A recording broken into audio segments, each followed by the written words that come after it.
अथो चतुर्थो अध्यायः प्रारंभो। इस प्रकार से सत्यनारायण व्रत कथा का चौथा अध्याय आरंभ होता है। सूत जी कहते हैं कि वो साधु वैश्य राजा के यहाँ से छूटने के बाद अपनी यात्रा को प्रारंभ करता है अपने नगर को जाने के लिए। यात्रा तो कृतवान साधो मंगलायन पूर्वका ब्राह्मणेभ्यो धनं दत्त्वा तदातु नगरं जजो। सूत जी कहने लगे, हे ऋषियों, वो साधु वैश्यों मंगल पूर्वक यात्रा के समय ब्राह्मणों को धन देकर अपने नगर को चल देता है। कियत दूरे गते साधो सत्यनारायण प्रभु जिज्ञासां कृतवान् साधो किमस्ति तव स्थिता। एक बार फिर भगवान सत्यनारायण उस साधु बनिया की परीक्षा लेना चाहते हैं कि क्या देखें अब भी इस साधु बनिया का जो अमृत का झूठ का जो व्यवहार है वो छूटा है अथवा नहीं छूटा है। इस प्रकार से जैसे वो थोड़े देर दूर दूर ससुर दामाद नाव में बैठ करके चलते हैं जाते हैं। उस समय भगवान सत्यनारायण वहां पहुंच करके उन दोनों से पूछते हैं कि हे साधु, भला बताओ इस तुम्हारी नौका में क्या है, क्या ले जा रहे हो। ततो महाजनो मत्तो हेलया च प्रहस्य वै। तब वो दोनों ससुर दामाद मतवाले होकर के मदमत्त होकर के अनादर पूर्वक हंसते हुए बोले, कथं प्रेक्षसि भो दण्डिन् मुद्रां नेतुं किमच्छति। अरे दंडी, आखिर तुम्हारी मंशा क्या है? तुम क्यों पूछते हो कि इस नौका में क्या भरा है? तो क्या तुम रुपया लेना चाहते हो? तो हमारी नौका में रुपया पैसा नहीं भरा है, बल्कि कहने लगा लता पत्रादिकं चैव वर्तते तरणं मम। हे दंडिन, इस मेरी नौका में रुपया पैसा नहीं है, कोई बहुमूल्य पदार्थ नहीं है, इसमें तो केवल लता पत्रादिक मेरी नौका में भरा है। जैसे ही उस दंडी ने उस साधु वैश्य के बनिए के बात को सुना, उसके निःशुल्क अन्यत्र झूठ से प्रपंच से युक्त बात को सुन करके दंडी ने कहा, निष्ठुरं च वचः श्रुत्वा सत्यं भवतु ते वचः। उस दंडी ने कहा कि अच्छा, ऐसी बात है, तुम्हारे इस नौका में केवल लता पत्रादिक भरे हैं, लता बेले और पत्ते भरे हैं, तो ठीक है। सत्यम भवतु ते वचः, तुम्हारी जो बात है वही बात सत्य हो। एवमुक्त्वा गतः शीघ्रं दण्डी तस्य समीपतः कियद्दूरं ततो गत्वा स्थितौ सिंधुसमीपतः।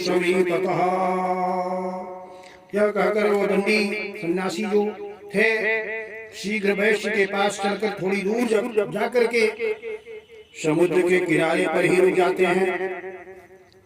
गते दंडिनी साधुष्य कृतनित्यो प्रियस्तदा उत्थितां तरणीं दृष्ट्वा विस्मयं परमं जजौ। सन्यासी रूपधारी उस सत्यनारायण के चले जाने के बाद ये दोनों ससुरदामा वैश्यों ने संध्या दी, नित्य क्रिया किया। इसके बाद निवृत्त होकर के जब नाव के ऊपर बैठते हैं तो उन्होंने देखा कि उनकी नौका बिल्कुल जल के ऊपर उथला रही है, तैर रही है। दृष्ट्वा लतादिकं चैतो दृष्ट्वा लतादिकं चैव मूर्छितो पतत भुवि लब्धसंगो मणिकपुत्रः ततो चिंतान्वितो भवतो। वो साधु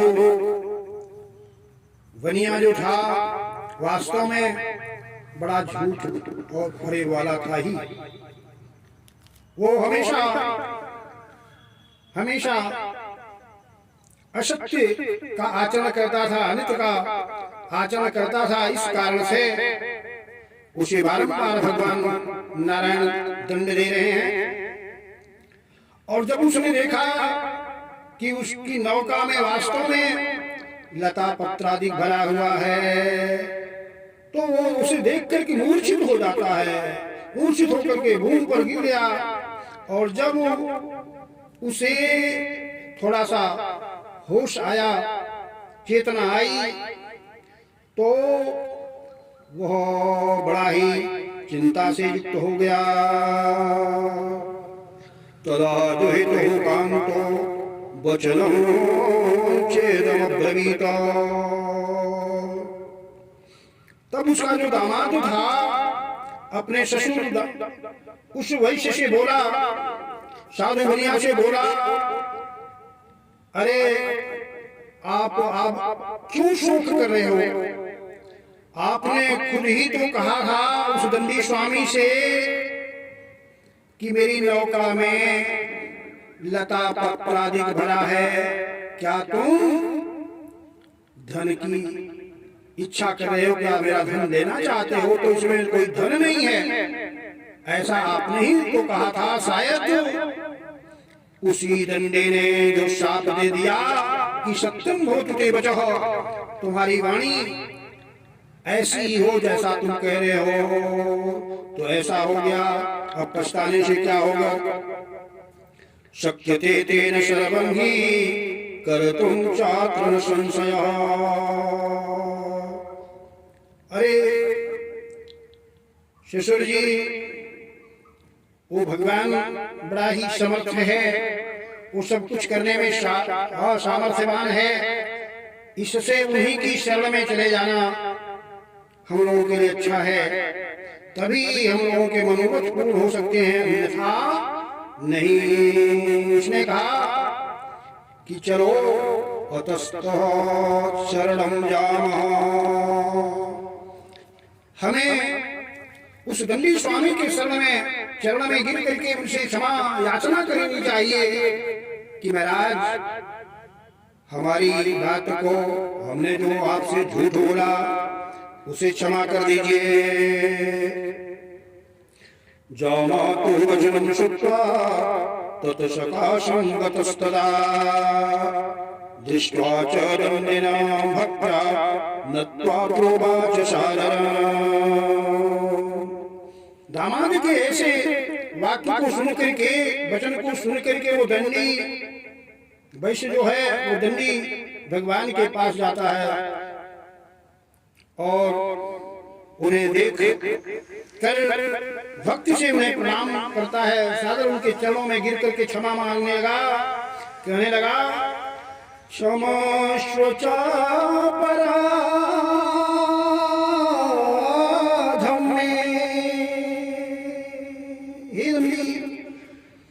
हे स्वामी, आप मेरे अपराध को क्षमा कर दीजिए।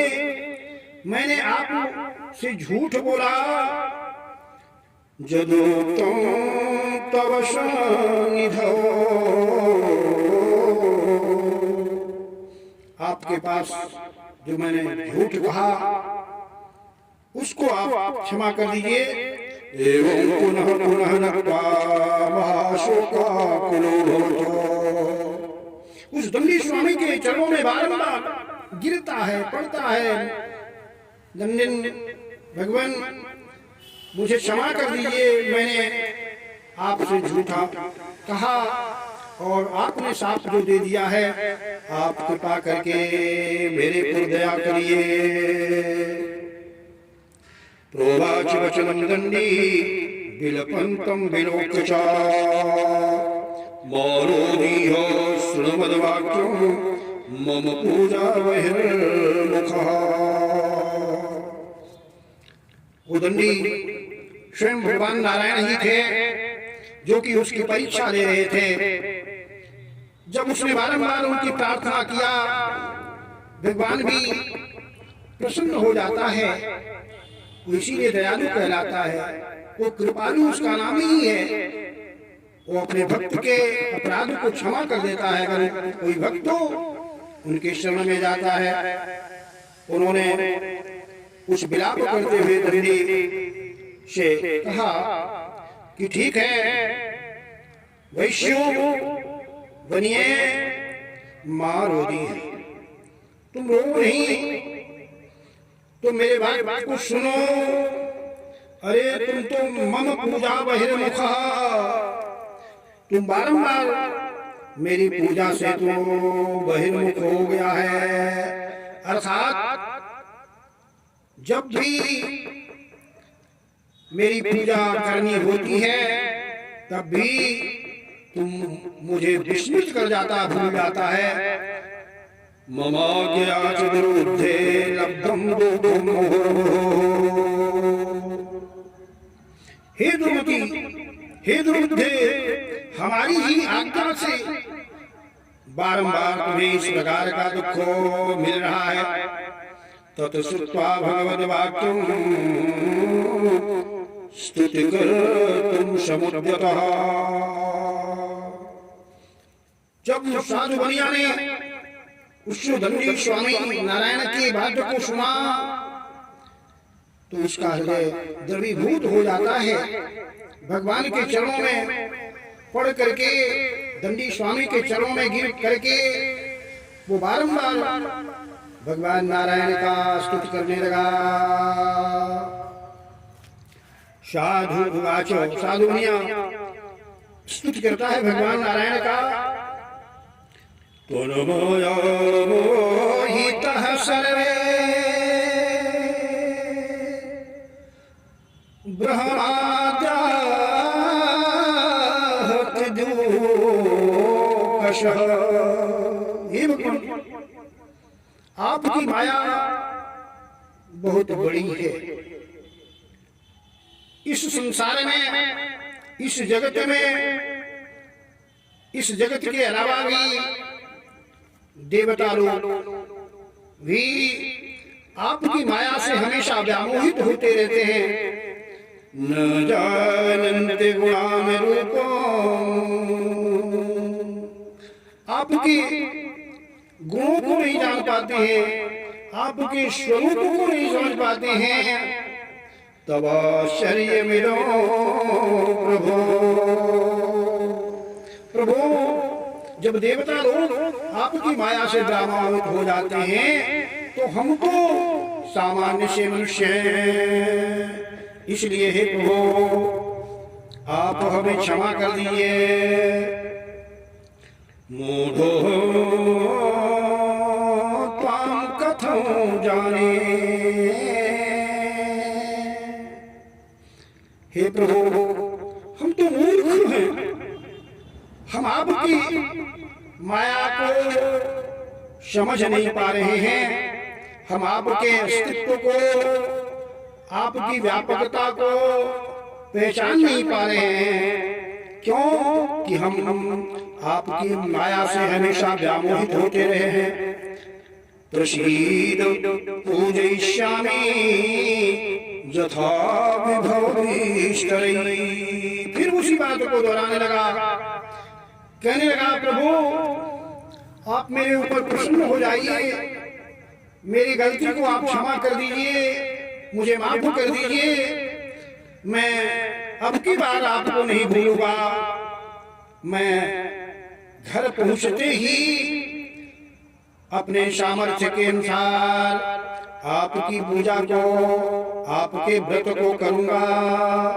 पुरावित्रं च तत्सर्वं त्राययां शरणागतम्। हे भगवान, हमारी नाव में जो आपने लता पत्रादि को भर दिया, शाप दे दिया, उसको आप दूर करके जो मेरे लता, मेरी नाव में धन धान्य था उसे आप भर दीजिए। त्राहि मां शरणागत, मुझ शरणागत की हे नारायण रक्षा कीजिए। मैं आपके शरण में हूं और जानते हैं भगवान कि शरण में जो भी जाता है पापी से पापी, अगर उन्हें उनके शरण में पढ़ करके उसे क्षमा याचना करता है, भगवान उसके ऊपर कृपा करने लगते हैं। भगवान प्रसन्न हुए। श्रुत्वा भक्तियुतो वाक्यं परितुष्टो जनार्दनः।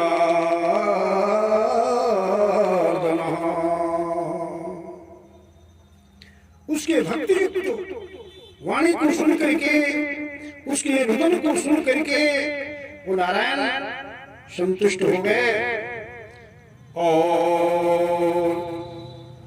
इस प्रकार से कृपया सत्यदेवस्य परमं वाञ्छितं मम इत्युक्त्वा स्वजनैः सार्धं पूजां कृत्वा यथाविधि। कहने लगा, साधु बनिया कहा कि श्री सत्यदेव की कृपा से मेरा पुनः मनोरथ सिद्ध हो गया है और निश्चित रूप से अब मैं घर जाकर के स्वजनों के साथ विधि पूर्वक आपके पूजा को, आपके व्रत को जरूर करूंगा। वरं च वाञ्छितं दत्त्वा तत्रैवान्तर्दधे हरिः। कोदंडी स्वामी प्रसन्न होते हैं और फिर उसे उसके लिए वांछित इच्छित वरदान देते हैं और वरदान देने के बाद कहे ठीक है बेटा, अब से तुम समझ जाओ, अब से तुम्हारी सद्बुद्धि आ जाए तो अच्छी बात है। इस प्रकार से वो वहीं पर अंतर्धान हो जाते हैं। ततो नावं समारुह्य दृष्ट्वा वित्त प्रपूरिता। देखिए भगवान की कृपा, कहाँ उसकी नाव लता पत्रादिक से भर गई थी और भगवान जब खुश हुए तो पुनः उन्होंने कहा कि ठीक है, तुम्हारी नौका में जो भी रंग पहले था, जैसा भी था, हाँ वो सब उसी तरह से हो जाएगा। इस प्रकार से फिर उसकी नौका वित्त आदि से प्रपूरित हो गई, भर गई। हर्षेण चाभवत पूर्णः सत्यदेव प्रसादतः।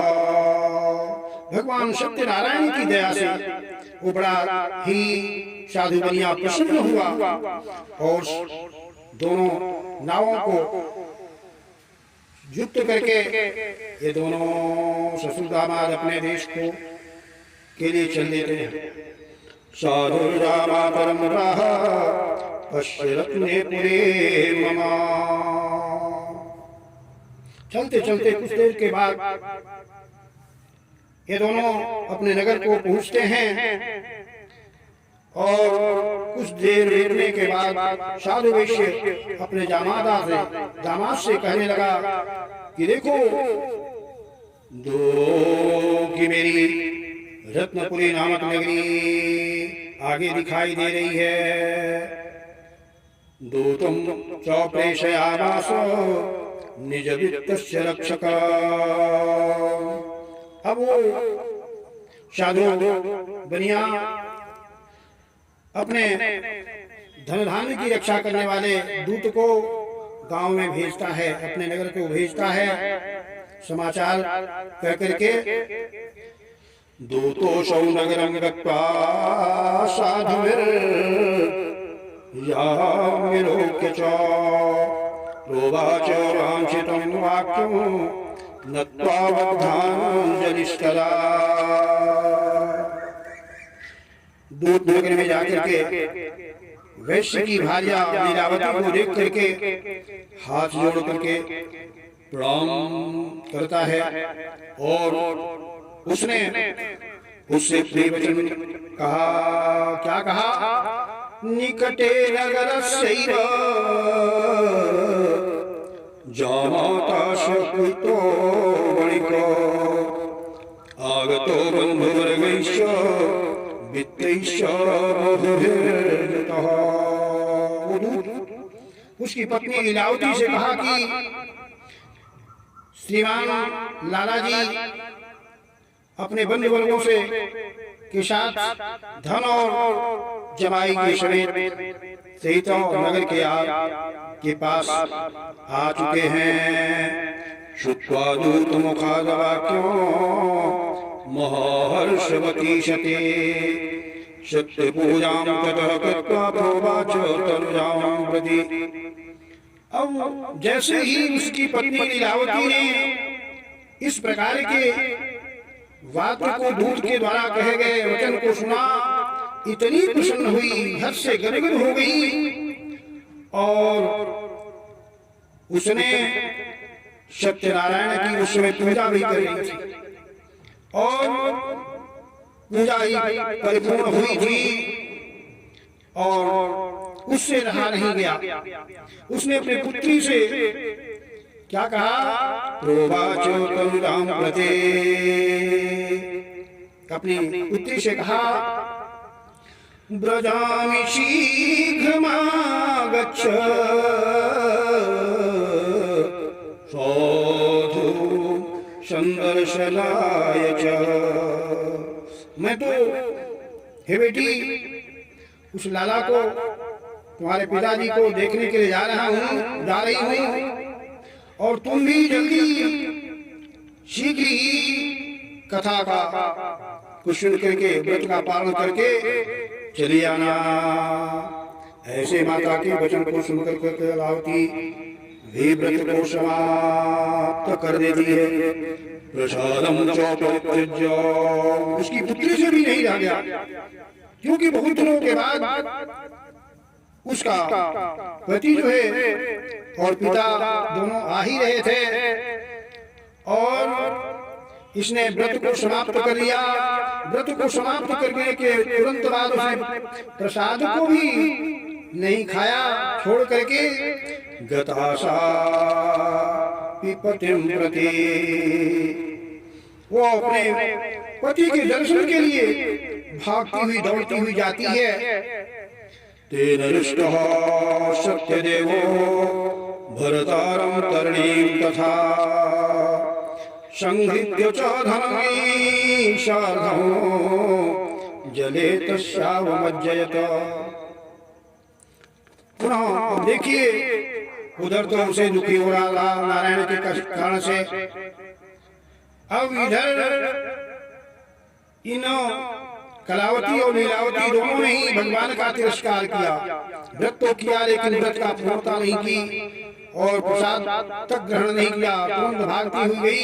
इस कारण से सत्यनारायण भी पुनः नष्ट हो जाते हैं और भगवान सत्यनारायण ऐसी लीला रचते हैं कि वहाँ जैसे ही देखती है कि न तो उसके पति दिखाई दे रहे हैं न नौका दिखाई दे रही है। ततः कलावती कन्या न विलोक्यो निजं पतिम्। पति तो था, लेकिन माया के कारण से वो अपने पति को देख नहीं पा रही थी। इस प्रकार से शोकेन महता तत्र रुदती चापदलभुवे। बहुत दुख के कारण से रोती हुई वो भूमि पर गिर पड़ी और उस समय अदृश्य नौका और कलावती को अति दुखी देह करके देख करके भीते न मनसा साधु। वो साधु कन्या जो था अत्यंत भयभीत और व्याकुल हो जाता है और भयभीत और व्याकुल होकर के बोला किमाश्चर्य भूतो। अरे ये क्या आश्चर्य हो गया। चिन्त्यमानाश्यते सर्वे बभूतरिवाहिका। और उसके इस प्रकार के व्यवहार को देख करके, पुत्र के व्यवहार को देख करके वहां जो भी थे बड़े ही विस्मित हो गए, चिंतित हो गए। ततो लीलावती कन्या दृष्ट्वा सा विह्वलाभत बिललापाति दुखेन नो भरतारं चेदमब्रवीत। बाद में वो लीलावती कलावती को देख करके अत्यंत विकल होती है और अत्यंत दुख से रोती हुई वो अपने पति साधु से दुनिया से कहने लगी इदानीं नौकया सार्धं कथं शोभुमलक्षितः।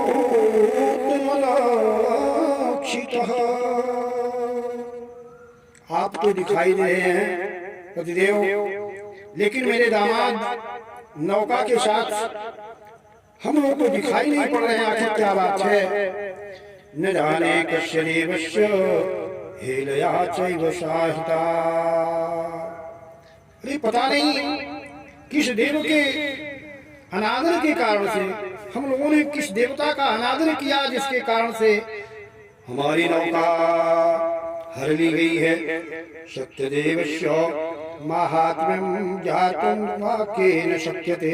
कहते हैं कि उस सत्यनारायण के महात्म्य को, महत्व को कौन ऐसा व्यक्ति है वो जानने में समर्थ हो सकता है। इत्युक्त्वा विललापैव ततस्य स्वं जनैषः। ऐसा कह करके वो स्वजनों के समय विलाप करने लगी। ततो लीलावती कन्या क्रोधे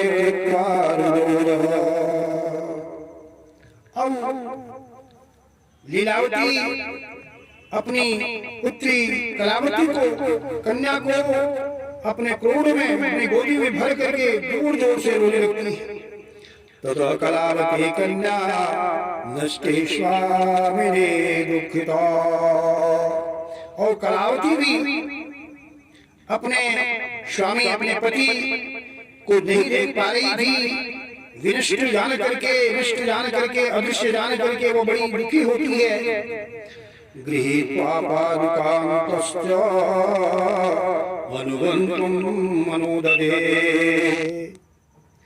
कन्याया सचरितं दृष्ट्वा स भार्यः सज्जनो वणिका।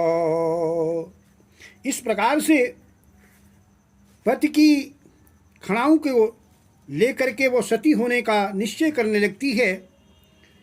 और इस प्रकार कलावती के ऐसे चरित्र को देख करके, उसको देख करके, उसके व्यवहार को देख करके वो धर्मज्ञ जो वैश्य था लीलावती के साथ में अति शोकेन संतप्तः चिंतन मास धर्मवित हितं वा सत्यदेवेन भ्रांतोऽहं सत्यमायया। वो साधु बनिया को ज्ञात हो गया, वो समझ गया कि जो कुछ भी हो रहा है यह भगवान सत्यनारायण की के कारण से, उनके क्रोध के कारण से ऐसा हो रहा है। सत्य पूजाम करिष्यामि यथा विभव विस्तरई।